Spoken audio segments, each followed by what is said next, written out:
Once upon a time, there were two little girls named Deb. One little girl grew up to be a preacher while the other grew up to be a pagan, and they both grew up to be the very best of friends. Join the preacher and the pagan as they take a fresh look at Christianity, from the inside out and the outside in.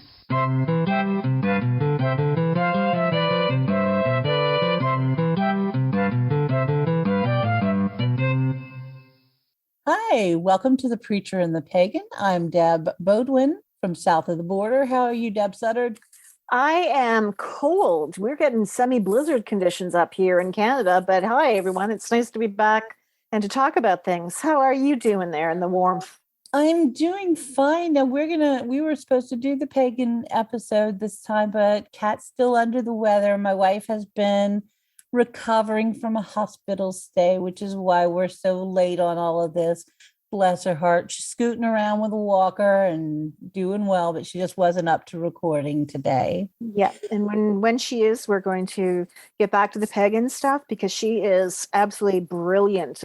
So we're going to make that happen when Kat is really feeling ready to share what she knows.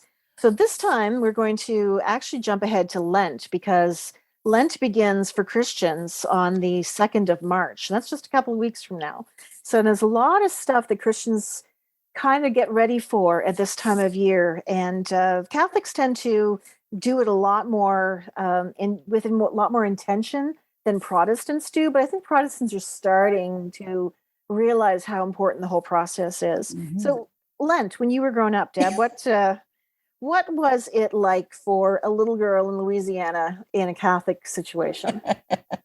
Well, first of all, they were all hung over from Mardi Gras, which is what you guys call Shrove Tuesday. Right. That's party. Like Pancake Tuesday, as far as people are concerned up this way. Yeah, they were all hung over. So everybody gave up alcohol for Lent, and you want to spend 40 days and 40 nights with a bunch of people who really, really like alcohol, who are not drinking alcohol, and kids who like candy, who are giving up candy. So you've got a lot of cranky people, and it's a lot of it. You had to go to mass and all of that.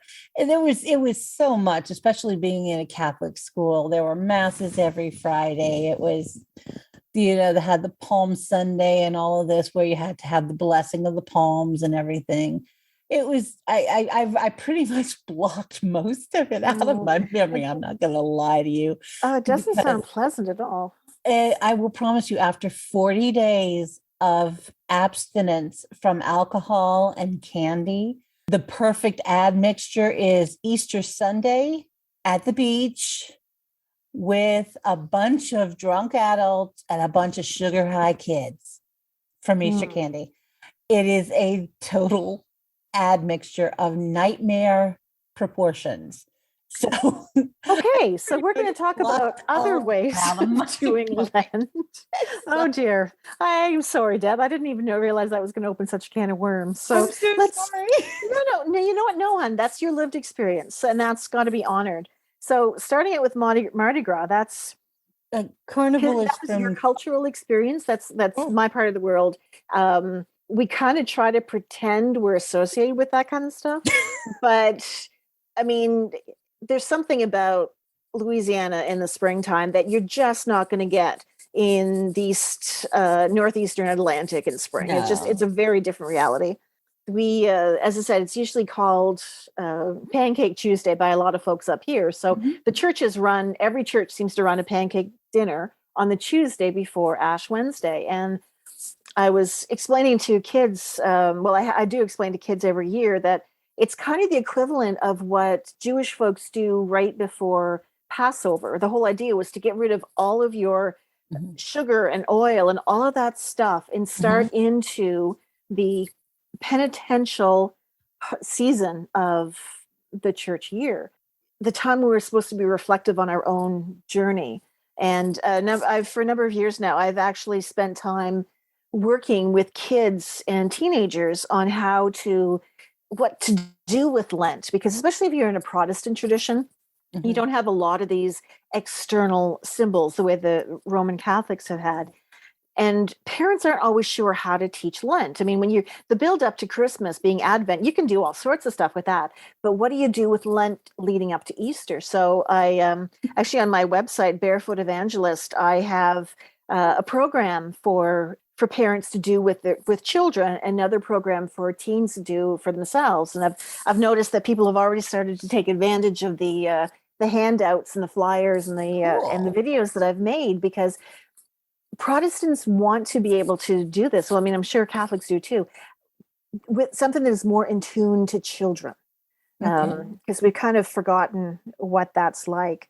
But the whole season when I was growing up, it was almost like a non-entity. I mean, as much as it was a focus for you, it was not for me. We come to Easter Sunday, and okay, great, but what does it really mean? And so we're trying to reclaim some of that.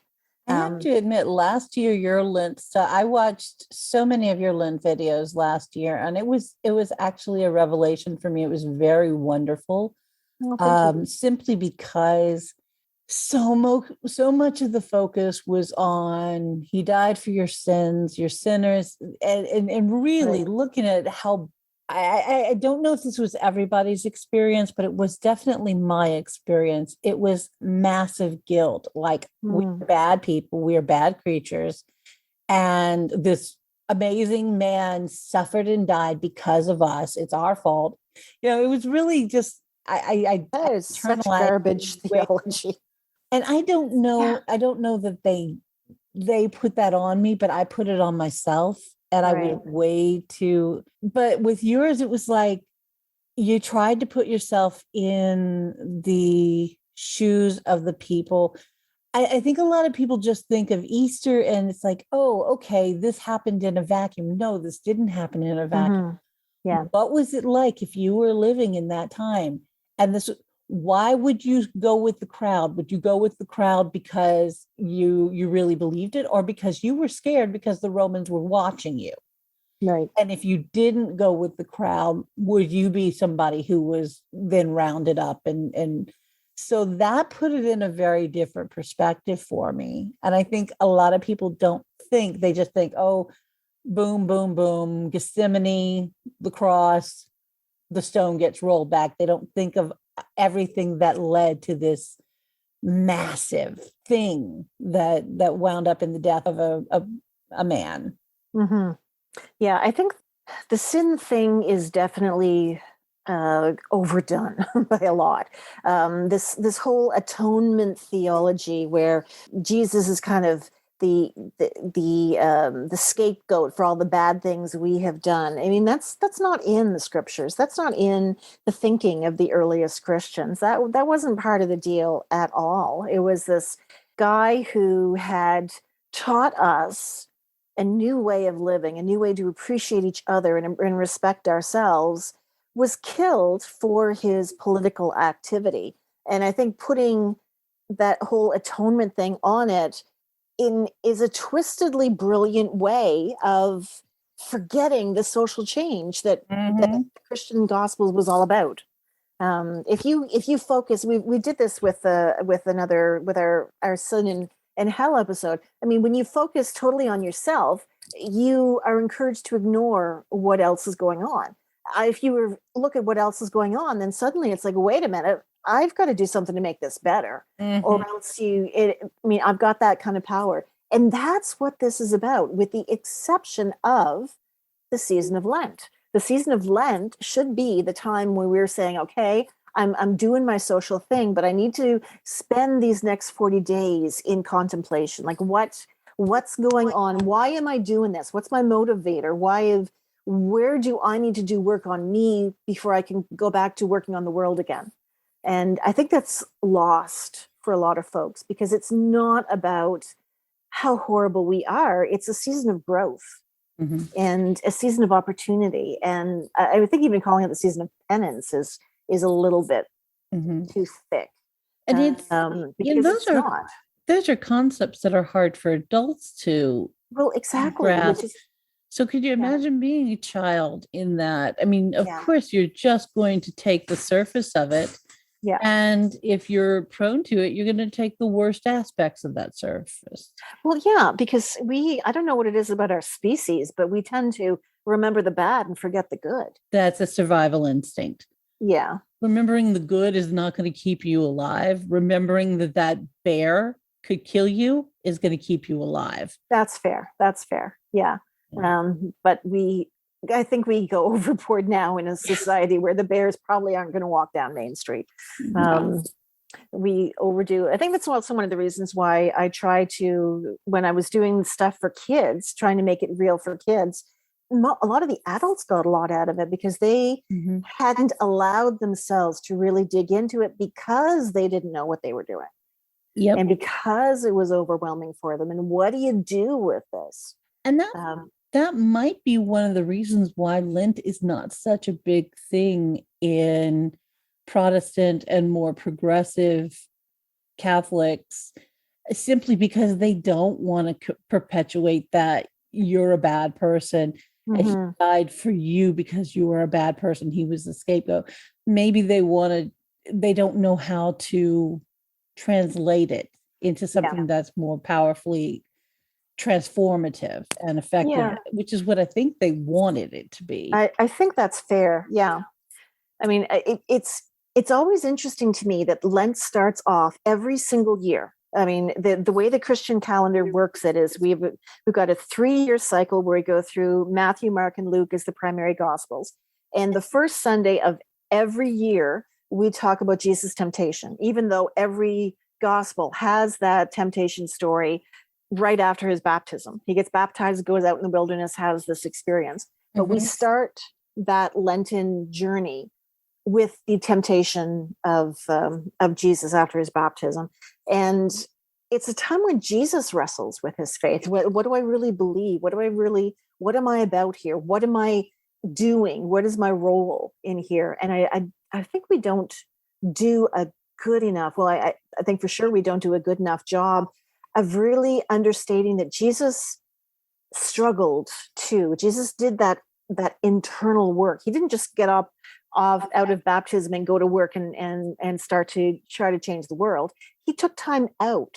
And I think we're not really good as adults about taking time out. We get so excited about something new and we want to just jump in and do it. But the model of Jesus is nope, walk away, kind of go out where no one's going to be bothering you, spend some time really, really wrestling with some of the things that could overwhelm you or could get in your way. And that I always thought was a really positive way to start this journey, that it's not meant to make you feel bad about yourself. And that's the message that I think a lot of people need to hear now, because the exact opposite has been told for too many centuries, and to making it a point where you've got these monks going through town self-flagellating because that somehow is supposed to bring them closer. It doesn't make sense. Now, clarify something for me, please. Is Lent the beginning of the liturgical year, the end, the middle? Lent is in the middle. The beginning of the liturgical year is Advent 1. So leading into a good way to look at it is a lifespan. So you start preparing for the baby, that's Advent. Then we have the baby and the celebration of the innocence of childhood. That's kind of the Epiphany season. Lent is kind of our teenage years. That's our angsty time. And then after Easter, when we kind of come of age, the rest of the church year is kind of developing maturity in our faith. And the gospel kind of, the readings kind of follow that path. And then, of course, till we get to our senior place with Reign of Christ Sunday, at the very last Sunday of the church year. And then we're back at Advent again. We're starting the whole circle all over again. Okay. So we're in our teenage times right now, where we're trying to wrestle with how we want to go about this thing called our faith. So, question for you as a preacher: do you find that members of your congregation even ask you about Lent, or should I do something for Lent? Do they even bring it up?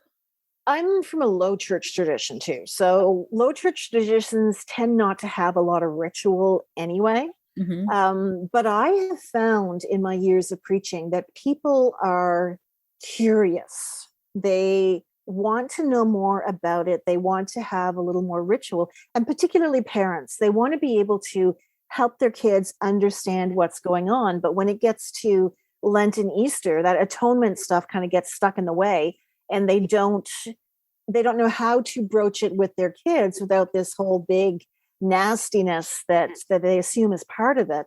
So I find that after I kind of open that door and give a brief summary about this is what's going on, then they ask questions. Then they want to know, how do we do this? And that's one of the reasons I've got those two web pages on my website about how to do this with kids and how to do this with teenagers, because parents want to make more of Lent than has been done, but they just don't know where to start. So what would you suggest to someone who is childless, like an adult who just said, like, you know what, I want this to be more part of my life, and I want to reclaim this time period. What path would you set them on to try to do this? Well, first of all, I would get them to get a calendar out. Mark when Ash Wednesday is, mark when Easter Sunday is, mark when Palm Sunday, mark when Good Friday is. So see the structure. If they get really curious, they'll start to count out and realize we're talking 47 days and not 40 days. So then I'd tell them that Sundays are meant to be your free days, your cheat days, as it were. Yes. But they're the days when, because every Sunday is considered a mini Easter, it should not be a hardship. That's why Lent is counted Monday through Saturday, but not Sunday. So that's why we can go back and have 47 days in a 40-year season or 40-day season. Then I would probably talk to them about the fact that Christians have 3 pillars of Lent. One is giving, one is prayer, and one is fasting. Now the fasting one is really kind of interesting, because that can go everywhere from fasting food to fasting behavior. So if you are like, there's a habit you have that you want to get over. You know you're spending too much time on social media, which we're both guilty of. You chew your nails. You don't want to do that. You drink too much, or something that you really want to work on, but you haven't been as intentional as you should have. Lent is a really great time because you can fast of that behavior. Mm-hmm. So you will, in the period of Lent, you will stop doing that. And hopefully after 6 weeks, that will no longer be as big a thing for you. Or you can fast food. I know that a lot of people talk about giving up coffee or giving up Coke or giving up booze for Lent. It's not kind of seeing if you can do the deprivation thing and desperate to get to Easter because you have it again. It's about a discipline thing. Like, this is not something I want to have in my life, or it's something that gets in the way of my prayer life. So I want to intentionally not have that right now. So it shouldn't be seen as a punishment. It should be seen as an opportunity to get some of these things out. And the Orthodox have a fasting ritual where every week you give up something more. So like 1 week you'll give up meat, another week you'll give up fish, another week you'll give up desserts. Like you'll just give up something each week till you get to Holy Week. And like this one family I spent time with, they were down to nuts and seeds and flatbreads, and it was a very healthy vegan menu that they had, vegetables, fruit, that kind of thing, because they had systematically given up something each week. And that's something adults can certainly do. And part of the ritual of giving it up is also a very prayerful ritual, because you have to pray for the strength to be able to give up something that you either enjoy or you find too much of a temptation. So that's a really good place for adults. Almsgiving, that's something that's really simple too. And if you don't have a lot of money, you can give your time, you can give actions of goodness, you can give one item to a food bank, like pile it all up every day. There's lots of things online that you can see of a systematic what a giving can look like. And then third pillar is prayer. And a lot of people are under the mistaken impression that prayers have to be wordy or intentional. There are days when I do prayers like, God, help me from killing this person. Like, that's a prayer. That's definitely a prayer. Yeah. It's like, God, I don't know what to say. And that's a prayer. You can emote that. And if you're really intentional about your prayer life over the days of Lent, it will get deeper. It will get more honest. It'll get more focused. It's a behavior. Prayer does not come easy to anybody, maybe children, but definitely not adults. So it's something you can work on. So those are all ways that a single person can, a child-free person can live with things. But I mean, quite frankly, an adult can look at the children's stuff too. There's nothing profoundly childish about it. It's just child accessible. Okay. To have that. And on Barefoot Evangelist, on the pages, there's calendar for kids and a calendar for adults, for teenagers rather, of passages they can read. And there's a journal page that teenagers can write on with some questions and such if they want to do that. So the whole thing is developing a spiritual discipline and knowing you've got a 40-day period. It's not asking you for 365 days a year. It's just 40 days. And the whole idea of Lent is so that when we do get to Easter Sunday, it's a celebration. We get darker and darker and darker till we get to Good Friday, which is a poor translation of Gut Friday, which means God's Friday. There's nothing good about Friday. You get to the darkness of that and Holy Saturday with vigils and such. And then on Easter Sunday, because it is such a celebration, it's supposed to make you feel like you have now stepped out of the darkness and you're into this wonderful world. And if you go through the season of Lent, Easter means so much more than if it's just something you show up at because it's the calendar day. Yeah. I'm just thinking about giving up stuff. They used to tell us, you want to give up something that really is important to me, is important to you. So I gave up Catholicism. If you can give something up for 40 days, you're done with it. Yeah, pretty much. But no, I like that. It's sort of like a cleansing period. Yeah, that's a really good way to look at it. If you want to get all new agey, you're doing a juice cleanse for the soul. Yeah. Well, I mean, isn't that the thing when we do talk about pagan stuff, we do talk about other religion stuff, like there's all world religions, all spiritual practices have many of the same rituals and processes. Mm-hmm. We might put some different languages around it, but it's all, I mean, we all do something with food and fasting. We all do something with feasting. We all do something with candles and with light and with darkness and with music. And we're really not that different as far as how we attain our sense of the greater than us, the exactly the supreme kind of whatever language we want to put around it. And that's something that I really love about these conversations that we have, because when you strip all of the jargon and all of the crap away from it, Mm-hmm.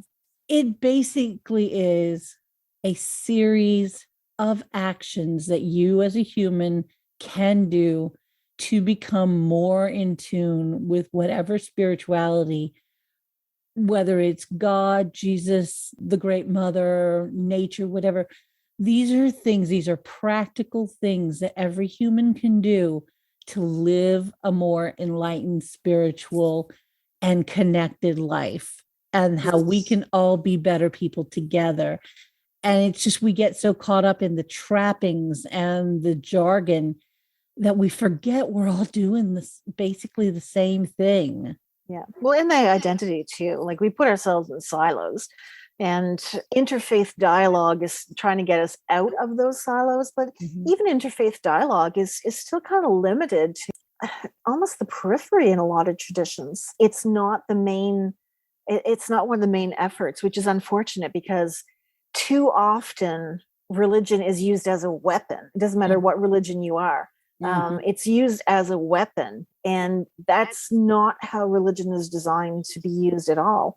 And we all have this seasonal awareness. Like there's a reason why we do Passover and Easter and a bunch of other things in the spring. Pagan traditions do too, because there's something about new birth. and newness of life. Those down south, Australia, New Zealand, they've kind of got the opposite experience of us as far as that goes. But every season has something that changes, and there's a reason why rituals recognize this, because humans need to mark it somehow, and they need to expand, and they need to teach each other and share it with each other. Exactly. And the thing is, when you, one of the things we were discussed in the past is a ritual that is created from within or organically through your life experience is going to be much more powerful than a ritual that is imposed upon you from the outside. And I think that's one of the problems that many faiths have, not just Christianity, but when you try to impose those rituals without guiding the individual to that understanding of why and what it means, then basically what you have is empty rituals. And then you have conformity, and you have, and people are more concerned with, how are you following that ritual? Do you look like you're supposed to look like, or what's going on? So that makes it really hard, because then, if your ritual looks different to mine, but on the inside it's the same, then I may look at your faith and go, oh, they don't respect us.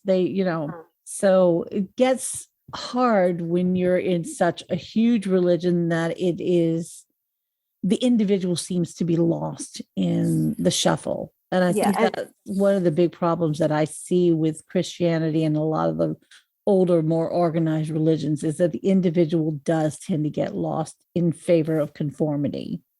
Well, there's that. And I think what tags onto that, you mentioned about how it's not explained. I think that is the key. There's no reason why communal rituals cannot be meaningful to a person, but do you understand it? Do you know where it comes from? Do you know why we do this? Do you know what we're trying to do with this? I find that one of the great faults, I think, of Protestantism is that for a tradition that was almost originated to strip down a lot of the ritualism that was seen in the Catholic tradition, we've not continued that on to, okay, we've stripped ourselves. Now let's talk about why we've stripped ourselves and what is worth reclaiming.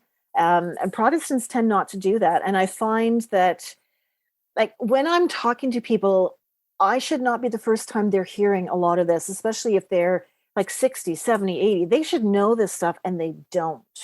And we've got a real, I'm going to use the word sin. We've got a real sin in Christianity that we just assume what we do is clear to folks and don't understand why people might balk when they get an explanation that is not something we would have shared with them, like atonement, for instance, without explaining to them why this matters. And I mean, I've seen it in faces, I've seen it in families, I've seen it in so many people, that once they understand the basics, the history, where this came from, this is what we do and why we do it, and this is where you can adapt to make it work for you, there's almost a relief. It's like Christianity is not that hard when you start to realize there's a flow for what we do. And that's why I came up with the example of going through the liturgical year as a lifetime. That's not something I read. That's something I've come up with to help people understand why we go through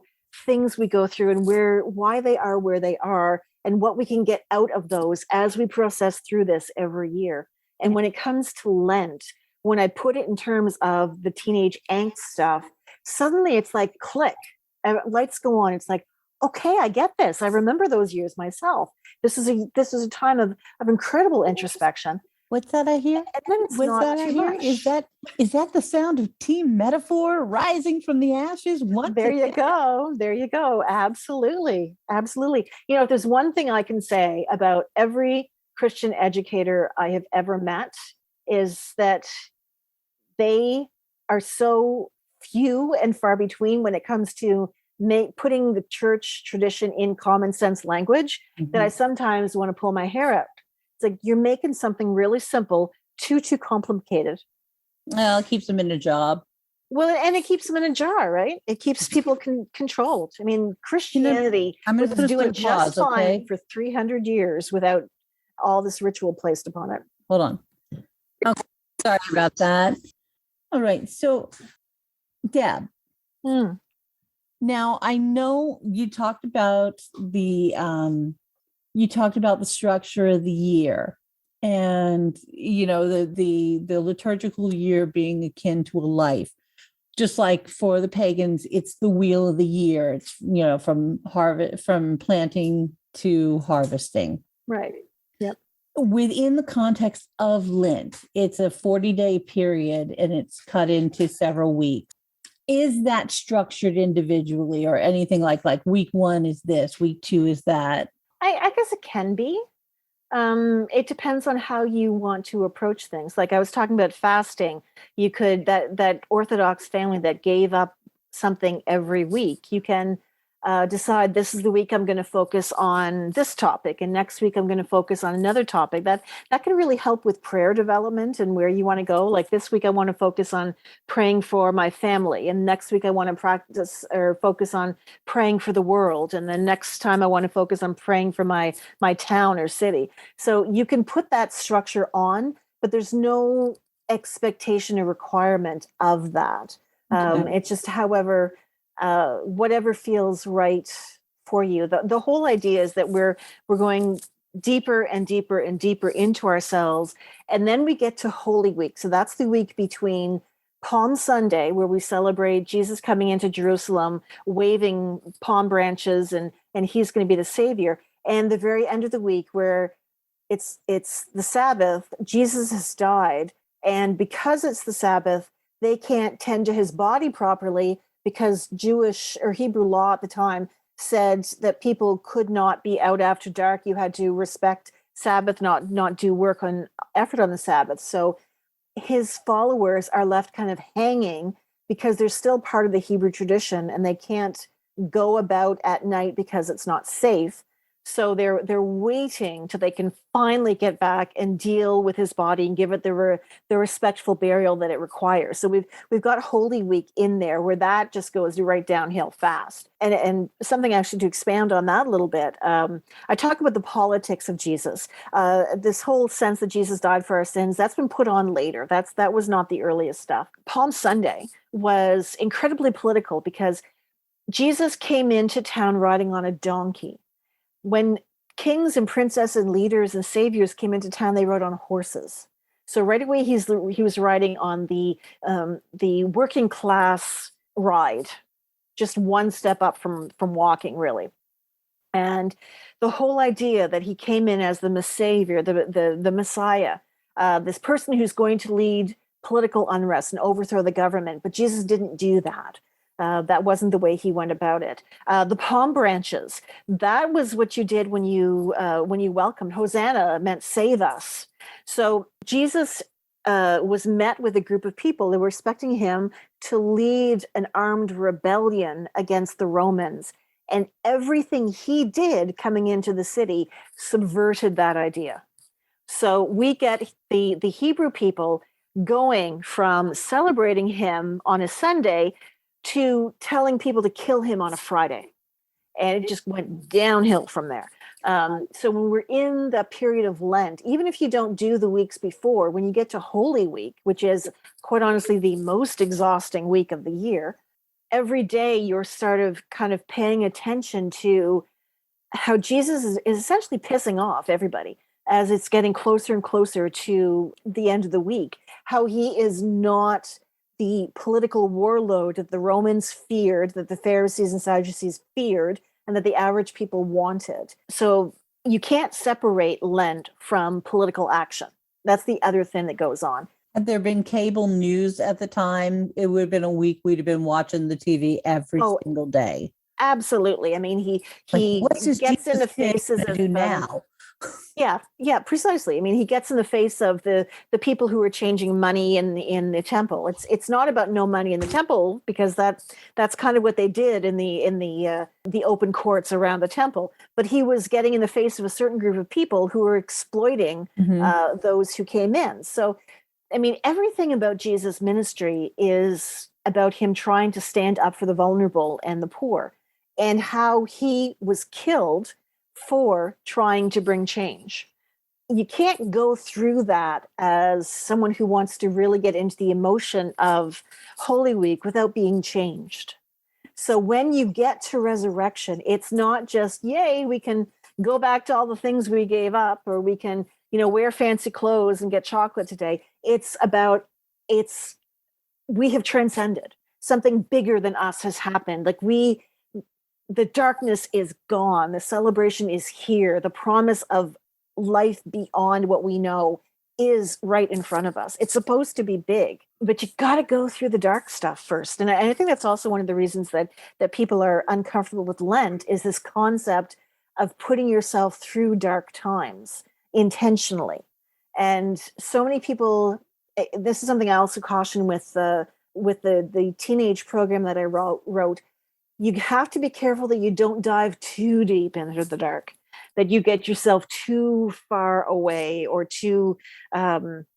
into too much personal pain, because if you're there already, you can't do Lent that's going to make that worse. You've got to protect yourself first. It's one thing if you are in a kind of good place emotionally to dive into that, but if you're already dark, you can't go too far down. If you're a little Roman Catholic kid with undiagnosed clinical depression and you're going into it, just maybe that's not the healthiest thing for you. Right. And that's where the individual journey has to come in. You can still pray, you can still fast if you choose to. I also make a kind of notice of food issues that teenagers get into, and be very, very careful about that. Mm-hmm. You can still be part of all three pillars, but just don't allow yourself to sink into despair, because we're not living this first person. We're doing this as a ritual because we know Easter's coming. The first generation, the people who lived this, did not know Easter was coming. We're reenacting what they might have gone through, so we can feel closer to that process and the teachings of Jesus in that time. Because Jesus was in his no bullshit stage. It's like, job's done. You're either following me or get out, because I got a job to do. So if you're not prepared to go dark, you can at least go honest. But we know that Easter's coming. So we know that this is a finite period.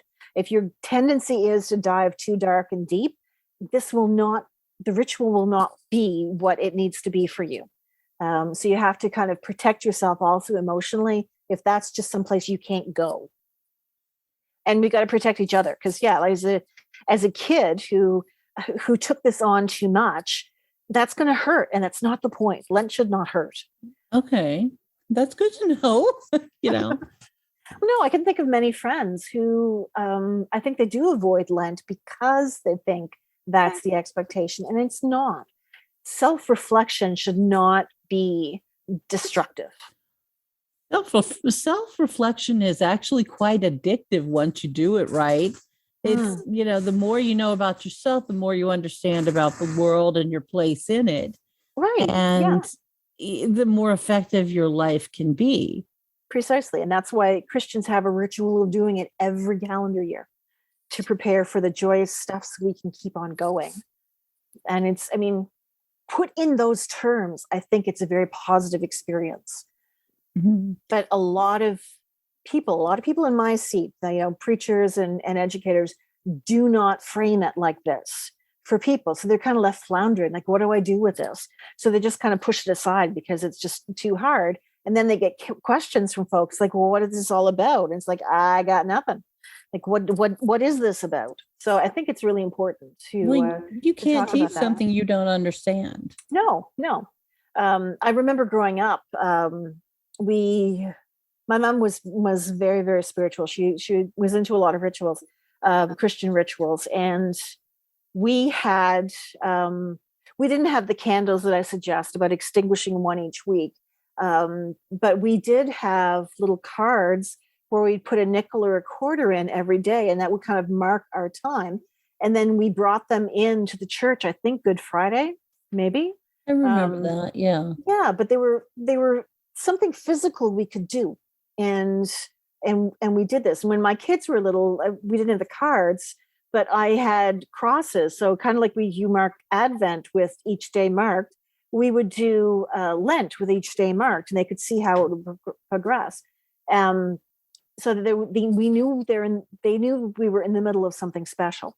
There was a significance for doing this, but it's I think one of the most underutilized parts of Christian development, and because capitalism cannot get their hooks into Lent, it can't do it.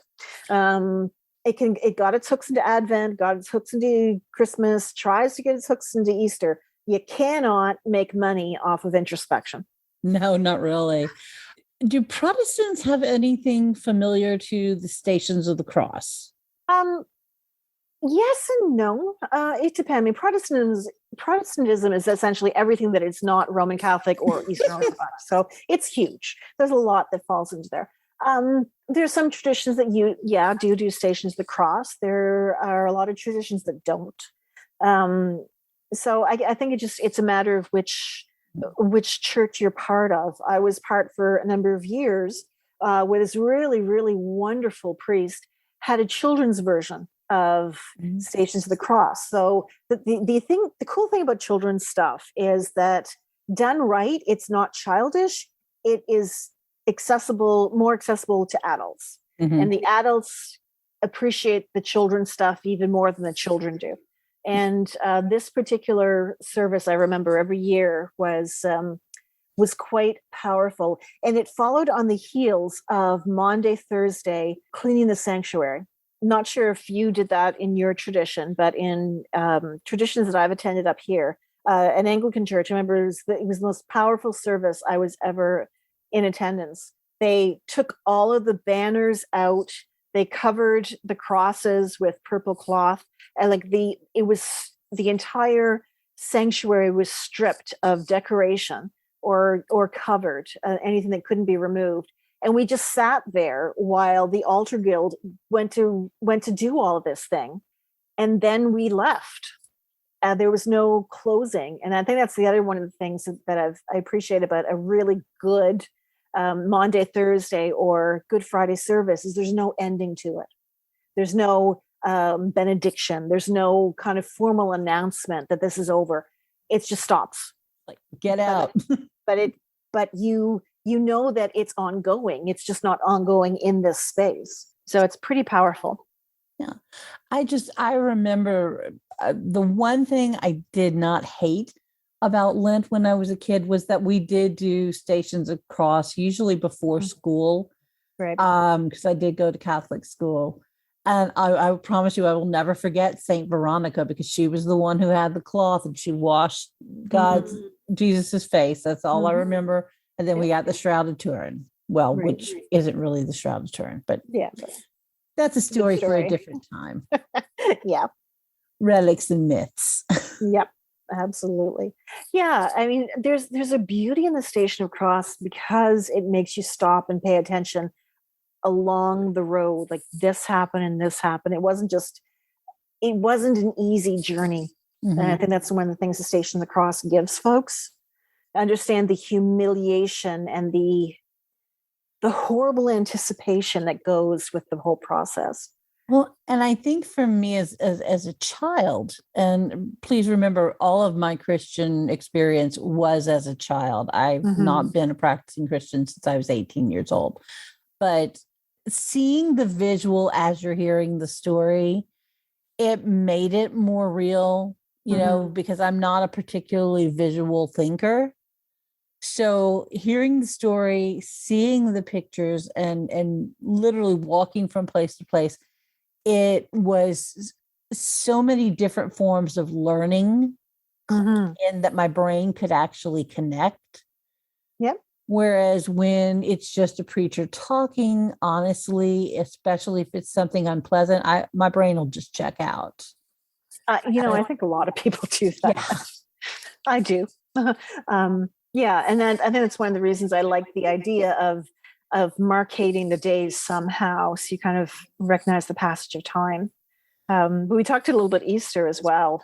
Easter for you was not always pleasant. Easter for me was being in the snow, because we're in Eastern Canada, and because I grew up on the East Coast, like the actual coastline, I remember every year for sunrise, we would get up and we would go to the lighthouse. All sorts of folks in the town would go to the lighthouse, and we would have a small ceremony, and we would watch the sun come up over the ocean, and the whole symbolism of Jesus rising with watching the sunrise.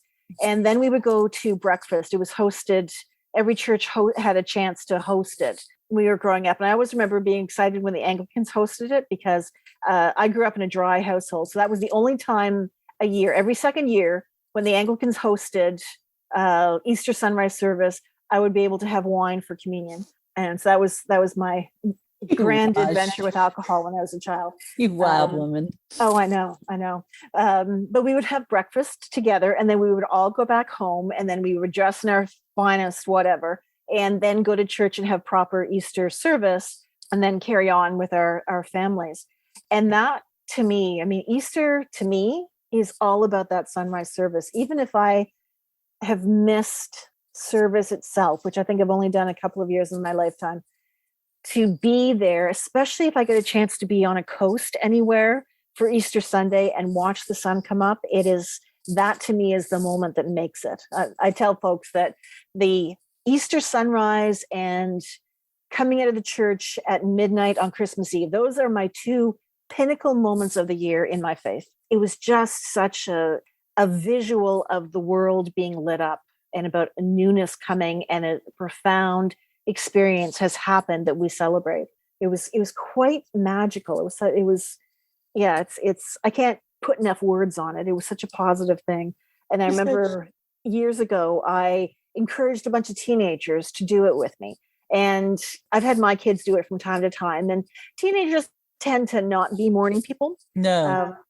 But they got up, and even they said, yeah, there's something about watching the sun come up on Easter morning that is different from watching the sunrise any other day of the year.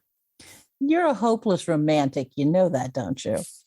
That's okay. I'm good with that. It's okay. I'm married to a hopeless romantic. They're all pretty awesome. I think so. No, if you had got me up for sunrise on any Sunday morning, I would have been very annoyed with you.